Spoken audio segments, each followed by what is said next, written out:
Billahi minasyaitonir rajim. Bismillahirrahmanirrahim. At-tahlilul lafiyu utawi kilahiki ku urayan kang bangsa lafaz Utsman bin Maz'un utawi rawina iku Ki Utsman kang putra lanang Ki Maz'un Ibnu Hubab kang putra lanang Ki Hubab bin Wahb kang putra lanang Ki Wahab Ibni Hafazaqah kang putra Hazafah kang putra lanang Ki Hazafah atawa Huzafah bin Jamah ya Jamahi kang putra lanang Ki Jamah kang bangsa Jamah. Aslama halamanjing Islam ya Utsman ba'da 13 rajulan ing dalam sahusene 13 wong lanang. Sabada 13 lalaki ka 14 na Utsman bin Maz'un. Wahajara ilal Habasyati lan hijrah ya Utsman lan hijrah ilal Habasyati maring negeri Habasyah Ethiopia. Al hijratul ula tegese hijrah kang awas bahwa wa Utsman wa ibnuhu lan anake Utsman as-Sa'ib nyatane Ki Sa'ib bareng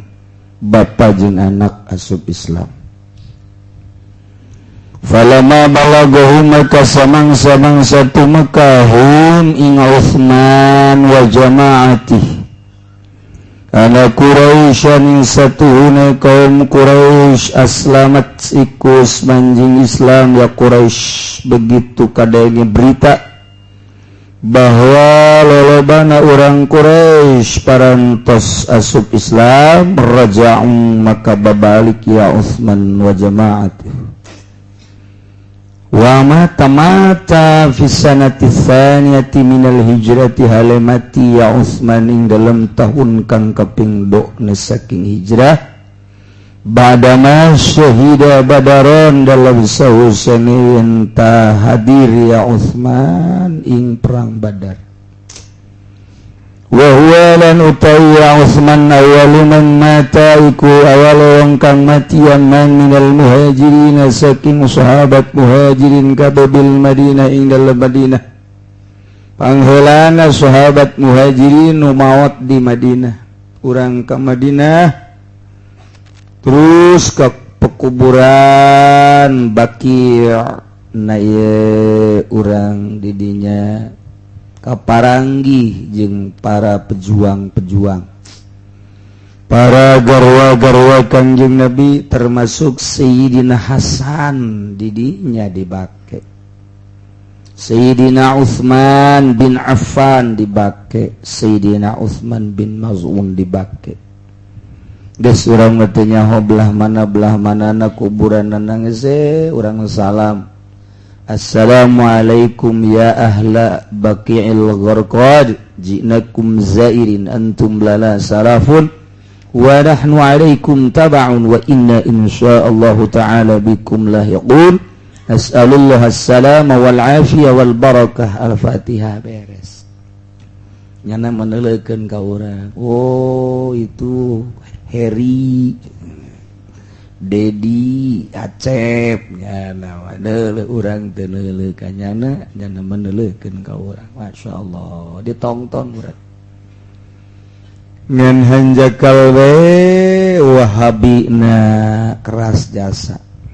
sehingga urang teu bisa tentrem zarah di Madinah lain cara di Irak lain cara di Baghdad mah urang ziarah teh tentrem diu babacaan sakumaha ahli sunnah wal jamaah nuturkeun junjunan alam Kangjeng Nabi urang Kangjeng Nabi Muhammad sallallahu alaihi wasallam ngadoakeun Kangjeng Nabi ka ahli-ahli bake lamun cacak-cacak ngadenge ahli kubur atuh Kangjeng Nabi moal uluk salam nu mantak Kangjeng Nabi salam tak Siti Aisyah naroskeun Tuhan salam emang nyana ngadenge kaula ngadenge kana naon nu teu kadenge ku anjeun ningali kana naon nu teu katingali ku anjeun namun kaula uluk salam kemudian teu neuleuh teu ngadenge kana jawaban ahli-ahli kubur atuh kaula moal salam mantak sing hade urang ge lamun peuting zarah ka kuburan urang sorangan kesok aya nu ngajawab Assalamualaikum assalam kunti anak aduh tungtung dawa kabur bae urang geus lah ulah sok jara-jara ti peuting sorangan da can wani kecuali geus wani kunti anak kunti ulah karek sia hiji anak sia incu sia bapa kolot sia datangkeun ka dieu ipak brengtol wan aduh suka derek sia deui ya gitu tapi orang lamun geus bantah gak Gusti Allah tuh moal sieun malah nyana nu sieun ka urang jurig nu mantak datang ge nganggap baturna ka urang teh sieun ka urang teh sarua jeung aing jagat teh tapi urang sieun ulah biasa bae malah lamun ke kuburan-kuburan ahli-ahli Allah atuh sok dicoba orang kuno kos karar itu mantak lawan can kuat bah biasa beurang bae janahna beurang tenang jadi beurang mah sanajan beurang kadang-kadang sok aya beurang ge sok aya urang lamun zarah sorangan 11:30 beurang biasa orang dieu ke sok aya dieu sok aya guguli bedan eta can puguh jelema sing hade eta sing hade lamun teu wau mah can puguh jelema eta sing hade aju urang langsung jurig sia nya atuh marah nya dasar borangan beurang ge borangan bae tah jadi urang mah ingetna kanu kararitu bae masyaallah karim tapi di zaman Tuan Syekh Abdul Qadir dina kitab eta tah dicaritakeun dina kitab Nurul Bahjah dina kitab caritaan Tuan Syekh aya jelema ceurik bae asal magrib ngajerit kuburan urang dinyana ge geus kaget asal magrib muringkak bulu pasti ngajerit asal maghrib ya kos gitu laporan ke Tuan Syekh jauh tidinya bangsa sekitar ya 20 kilo lah ikuti di bumi Tuan Syekh lontoran geus teu kuat urang dinyate yang ngadenge jojoakan gitu lapor ke Tuan Syekh naon jeung Tuan Syekh di lembur abdi aya jelema tukang maksiat mabok zina takuari asal maghrib ngajerit aduh coba Tuhan ieu supaya kami tentrem asal maghrib ngadenge bae tak kana jeritan eta coba Tuhan saya kadi itu langsung ziarah sangaranna anu langsung ditingali kunyana di buku gaibna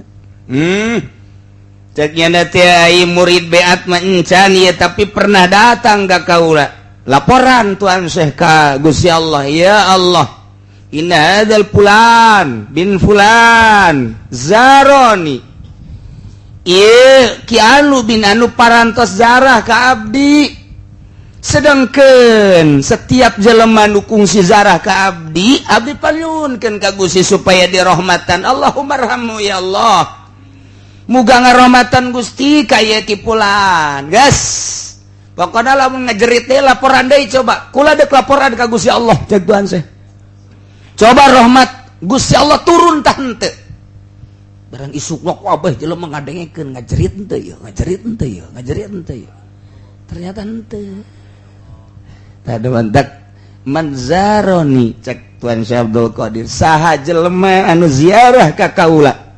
ditafsiran dirinya na keur hirup atawa sabada maot na ieulah bakal menang rahmat Allah Subhanahu wa taala. Ai Kangjeng Nabi mah geus puguh manzaro ni ba'da wafati manzara qabri wa ba'da wafati wajabat syafaati cek Kangjeng Nabi. Jelas sama Kangjeng Nabi mah. Ieu mah sajelema nu zarah ka kaula. Pokona menang rahmat Allah. Nu mantak sekali-sekali ka Baghdad. Deket belah ditu Cikupas saeutik tah. Aya ge citra di dinya. Aya make anting agebegan jagong. Masyaallah eta kabedasan karomat Tuan Syekh Abdul Qadir Al Jailani untung jasa nukung si zarah ka Baghdad. Rencanana tahun hareup zarah deui ka Baghdad. Geus gara nyeng celengan di kuari. Sapoe 10.000 sabulan berarti sabaraha tah? Sabaraha? 300 satahun? 3 juta. Ya, tah mah jang DP atuh. Lain jang zarah tuh. Tah beli sekupi tah batu.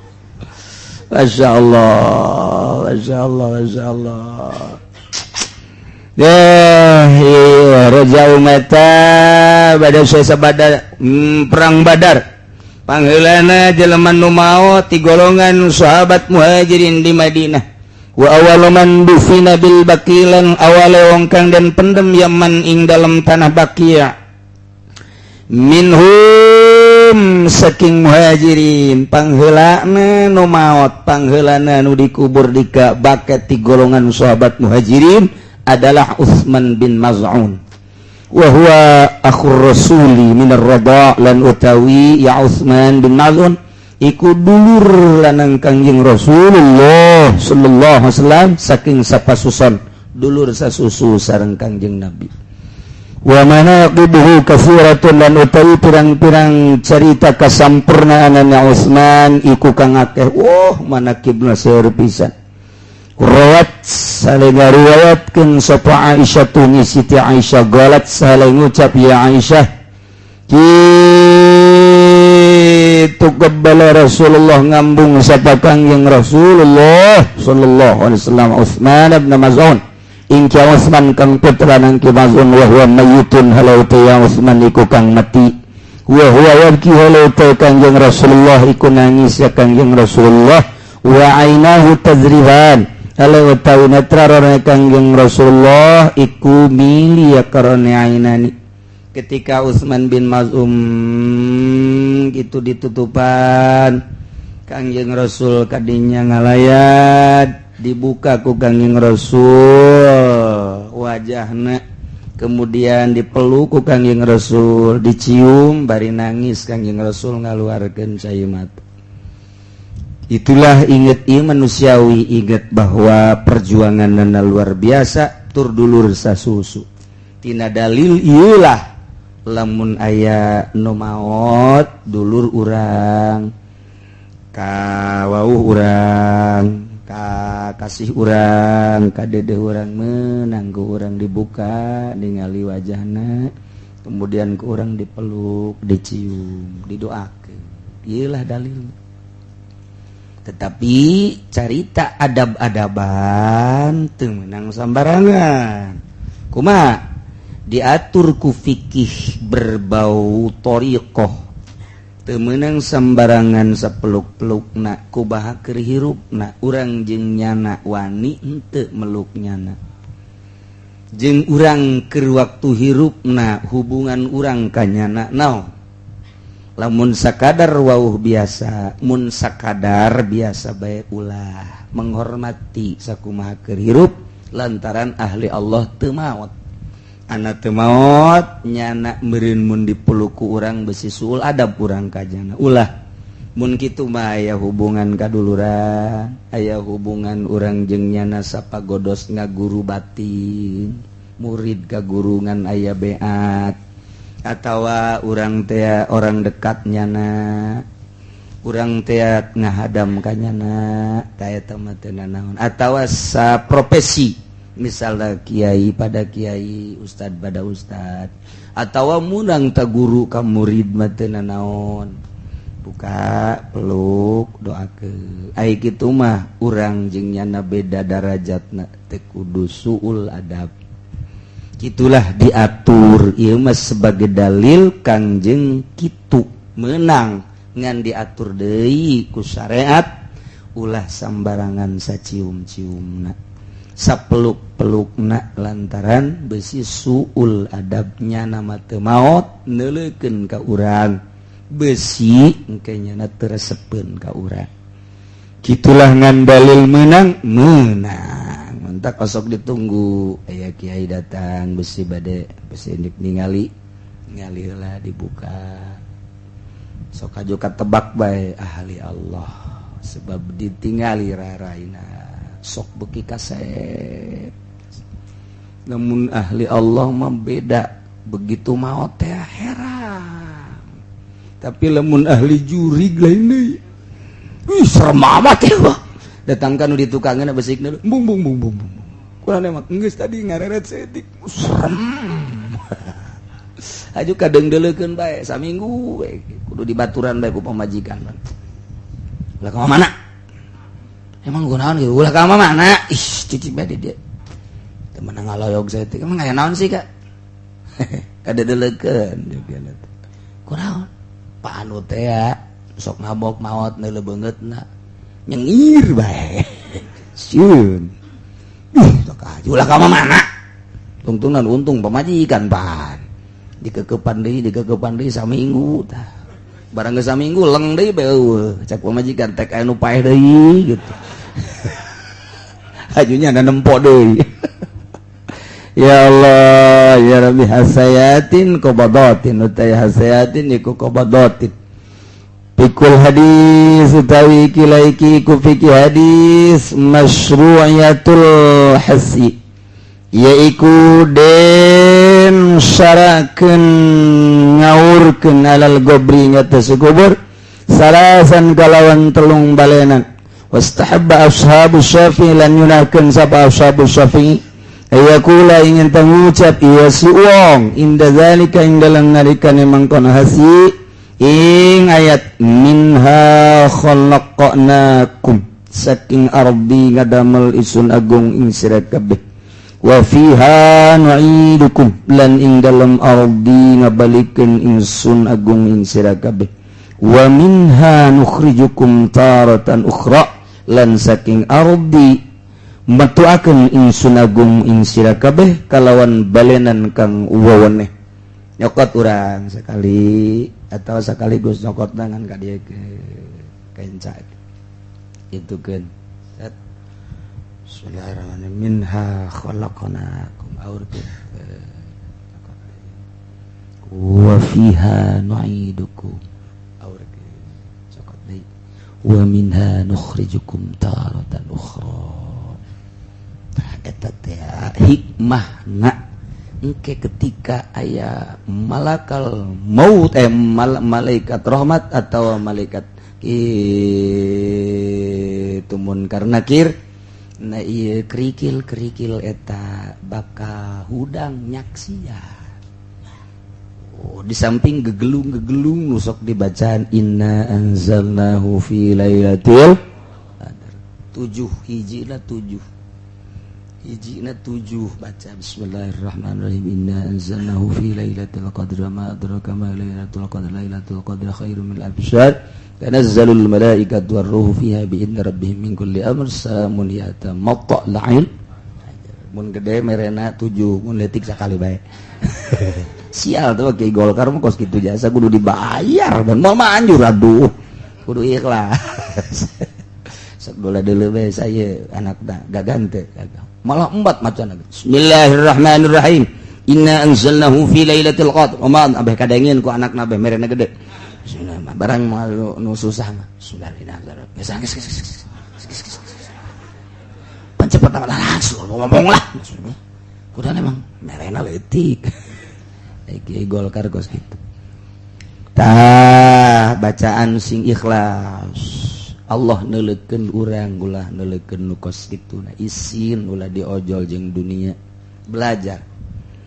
urang ge bakal kos kitu sok belajar bismillahirrahmanirrahim boga kaingat orang lain orang memaca Allah sebab daun hirup orang hirup Allah digerakkan ku Gusti Allah bisa namaca inna anzalna teh nang Allah manjur teh mun kos kitu urang lula kelilik anakna mana anakna ya gede aja dan merena moal manjur atuh inna anzalna tinggal inna anzalna gerak eta di jerona mantak jeung ahli Allah mah mahal ngadatangkeun ahli Allah teh mahal lantaran eta kos kitu ikhlas bismillahirrahmanirrahim sedengkeun beramal saeutik nyaho ka Allah leuwih berat tibatan ribuan amal nu teu nyaho ka Allah doa na kan keur maot mah nu diperlukeun teh lain jero lain bakaka lain karawang sunggilang dibere karawang nu gigelna bagus ge nya geus teu butuh doa keur kos kitu mah doa ikhlas ka Allah bismillahirrahmanirrahim inna anzalnahu fi lailatul qadr wa ma adraka ma lailatul qadr beres 7 balik sikeun ka dinya tiis cak mait dingin amat nih bisa ngaluncat urang ka luhur mait ngomong iya ba cokot langsung set bismillahirrahmanirrahim minha khalaqnakum maitna geus aya di jero encan dipasang padung ngegoler kene pas dek dipasang padung bismillahirrahmanirrahim minha khalaqnakum cokot deui wa fiha nu'idukum tiup cokot deui minha nukhrijukum taratan ukhra sunnah tapi lain sambarangan sunnah hikmahna luar biasa gede enak gitulah diatur orang ulah isin guys orang lamun milu nguburkeun awas awas aing rek babacaan heula yeuh meunang ngaji yeuh cak nu sajen teh boso amat aing hang kadeuleu yeuh nongtorogan teh pokos kitu bae aya batur atuh urang milu wae saeutik ke mun eueuh karat namun aya nu sajen luhung urang mamilu bae ngadoakeun cukup ulah sok terjalan hirup mah kitu sok piketersepen batur resepen pereup nu aya ana Utsman wallahu a'lam bissawab A'udzu billahi minasy syaithanir rajim bismillahirrahmanirrahim At-tahlilul labzi utawi kiraiki ku ngudaran kang bangsa lafaz ngudaran aya ngudaran di usim tiris aya ngudaran bangsa lafaz usim tiris mah habib ilhidulillah dan lahdu utawilah adiku syakun yomalu sisigaran kang den gawe syakun fijani bil gebring dalam lambung kubur aya milu maga condong yalah duanil gebri saking kubur ila janibi maring lambung kubur nyieun sisigaran di sisi bihaitsu wasi'ul mayyita kalawan sakira ngamot yalah doing mayit saukuran muat jang mayit mentak nu gede je namun mayitna gede ieu mah aya mayitna gede nyeuna leutik netred atuh ayu dawi magaden dokon ya mayit ping dalam lahdu tenden didinya kena nyumput ulah tetangga teh nyumput lantaran besinya na lompat waya sudah sadulan dan bebet yalah dubil labini kalawan bata mentah tendenan ganjal ku bata mentah gobla ihalati turab ing dalam sadurunge ngurubakeun lebu meme ditutupan wan subu'alal labini nasban Al-labin ad-darbu gobla yuhrago utawi labin iku bata mentah yang dalam sadurungnya dan obong ya darbu bata ata memeh diasakeun model dilio eta ngaranna labin nauna mithlu hadis Sa'ad bin Abi Waqqas fikul hadis utawi gilai gego bigi hadis hiji sibabul hadi utai kang awal iku den sunahkeun lahad baluk wa nasbul labini alaihi lan anjenengaken bata mentah ing atas lahat wa naulan zatuhune galaguan bunyilai kudenda melabu zalika mengkono lahat bi Rasulillah kalawan Kangjeng Rasulullah sallallahu alaihi wasallam dibagi sahabat radhiyallahu anhum kalawan itibak para sahabat gandilar pendosa Allah anhum saking sahabat wa qad naqalu lan teman-teman nukil ya sahabat Anda ada dal labinatin satu nabing bilangan sakehebatan mentahi allati wudiat kang den dokon yalati bigobi Rasulillah ing dalam kuburan kang yang bigobi Rasul ing dalam kuburan kang yang Rasulillah sallallahu alaihi wasallam sabaraha tis'ul binatin iku sanga sakehebatan mentah 9 ya diaturlah kupiki nu hiji ayana dina sirah belah handapeng kemudian di pundak kemudian dina dada kemudian dina cangkeng kemudian dina dubur kemudian di pingping kemudian dina lok-lokan tengkul kemudian atu di witis kemudian di tungtung 9 bacaan ina anzalna 9 kali atau 7 kali Oke, daina anzalna nu aya didinya bakal jadi khodam penjaga. Begitu aya malaikat nanya gaya batu eta awas jadi babuk jagoeng. Aduh. Dua isi babu rabil gobri utawi kang kaping dona iku den sunahkeun ngaluhurkeun kuburan ilardi saking bumi kaida syibrin ing sisa ing kira-kira sajengkal luhurkeun sajengkal ratakeun luhurna tujuanana ihtirasan min wati kena arah ngaraksa saking nindake ing kubur besi aya anu nincak kubur ulah awit tagawut alaihi atawa gitu